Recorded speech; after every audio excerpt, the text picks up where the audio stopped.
later, to our beloved and ever-supportive First Lady, Ma'am Lisa Araneta Marcos. Isa rin po siyang guro ng abogasya sa West Visayas State University. Yan. Isa siya sa mga pinaparangalan namin. Happy Teacher's Day, ma'am.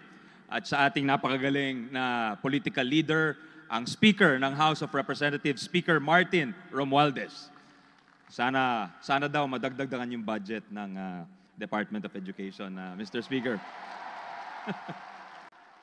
Thank you. Nangako na po si Speaker at ang Chairman ng Appropriations. At andito rin po ang ating Chairman ng Basic Education, Congressman Roman Romulo, at ang ating mga kinatawan ng QC, and of course to our host Mayor, Mayor Joy, and the Metro Manila Mayors, to our DepEd Execom, to our RDs, Regional Directors, our host RD, Ma'am Joyce of NCR, good work. Sa lahat po ng teachers from all of our regions, magandang araw. Happy Teacher's Day. Nabati ko na po kayo. Pero kailangan, maraming nagpapasalamat sa akin kanina. Sasabihin ko sa inyo, ito ang taong dapat pasalamatan ninyo mamayang konti. Sa Mr. Chito Sobrepeña of Metrobank Foundation, thank you for this wonderful tradition. And to our partners, sponsors, and all the performers, all of who are doing this for free, Mr. President, and out of love for our teachers and for our educational system. Maraming salamat. Many of them are here. Hindi ko na po isa-isahin, pero alam ko po lahat ng ginagawa ninyo for our educational system. Thank you very much ho. Hindi ko po isa-isahin, pero mula nung inappoint po ako ng ating mahal na Pangulo, meron tayong nakikita at nararamdaman na mga pagbabago, mga makabagong programa, mga magandang benepisyo. Umikot ako kanina, panayang pasalamat nyo sa akin. Sabi ko, hindi nyo dapat ako pasalamatan. Ang pasasalamatan po ninyo ang mga tao na binati ko po kanina at maririnig po natin. No other than the highest official of the land. Isa po sa unang sinabi niya sa akin, alagaan natin ang ating mga guro, mahalin natin ang ating mga guro. Dahil sila ay nasa puso ng ating sistemang pang-edukasyon. At hindi niyo po alam, ang lolo at lola po ni Mr. President, si Don Mariano Marcos at si Doña Josefa ay mga guro, and no less than our First Lady, Ma'am Lisa Marcos, ay nagtuturo na for how many years, ma'am? 20 plus years sa iba't ibang paaralan. Palakpakan naman po natin yung sakripisyo at contribution sa atin. So without further ado, ladies and gentlemen, please let us all warmly welcome. Dahil dito sa bagong Pilipinas, bida ang ating mga guro, bida ang ating mga educators, no less than the President of the Republic of the Philippines, Mr. President Ferdinand R. Romualdez Marcos. Thank you, Mr. President, for gracing this occasion.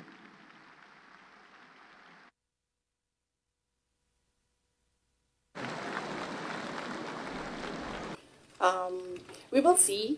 Sinabi ko naman na noon, no, yung rason kung bakit hindi na kami mag-participate sa budget deliberations ng Office of the Vice President dyan sa House of Representatives.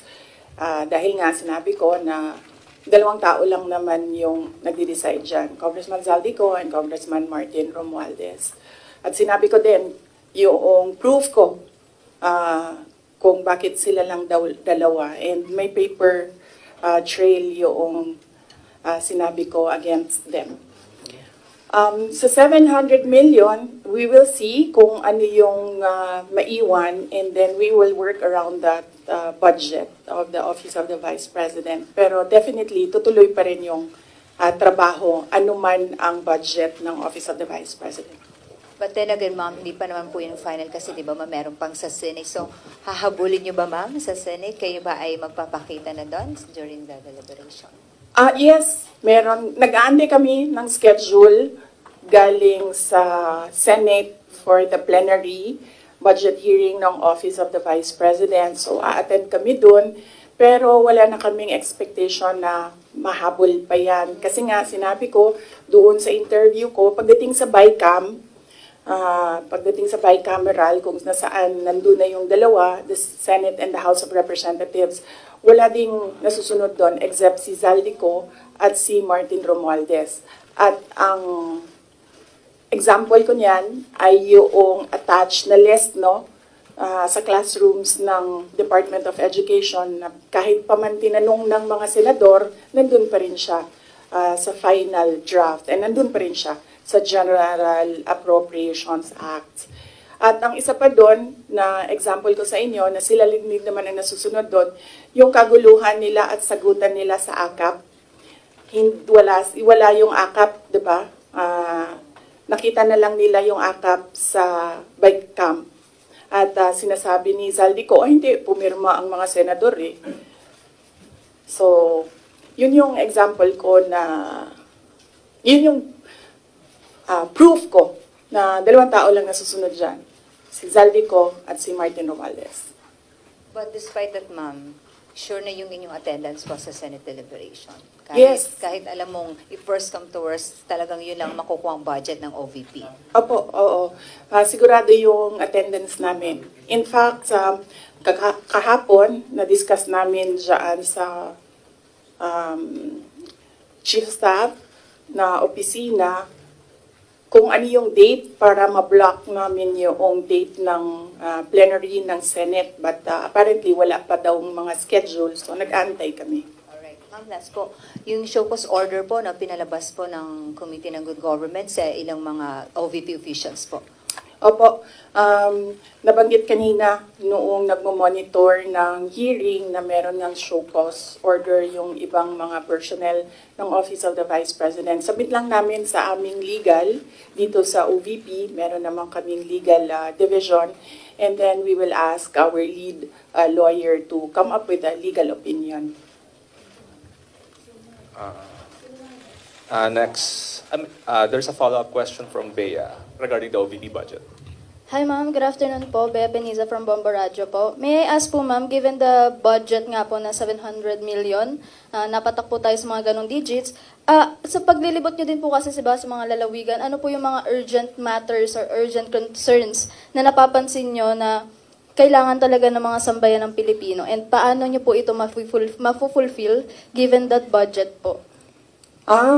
Ang Office of the Vice President naman kasi, it's complementary yung mga projects namin sa iba't ibang departments ng gobyerno. Meron kaming tally dito sa Office of the Vice President kung gaano kadami yung mga nag-a-access ng projects at ano yung mga projects na ina-access nila. Ang number one talaga dyan is medical and burial. Makikita niyo yan sa lahat ng mga bill sa hospital, laging kulang yung pambayad ng mga relatives ng pasyente.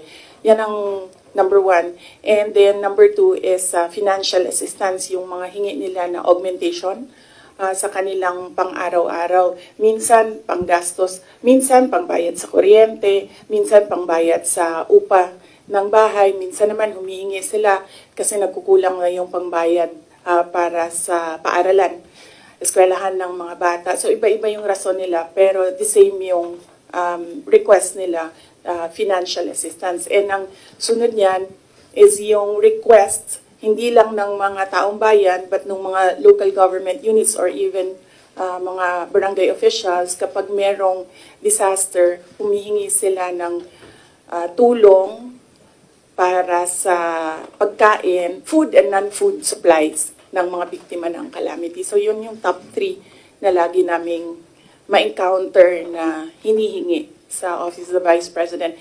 In fact, hindi lang yan sa OVP kasi nung mayor ako, halos the same yung requests ng mga tao. So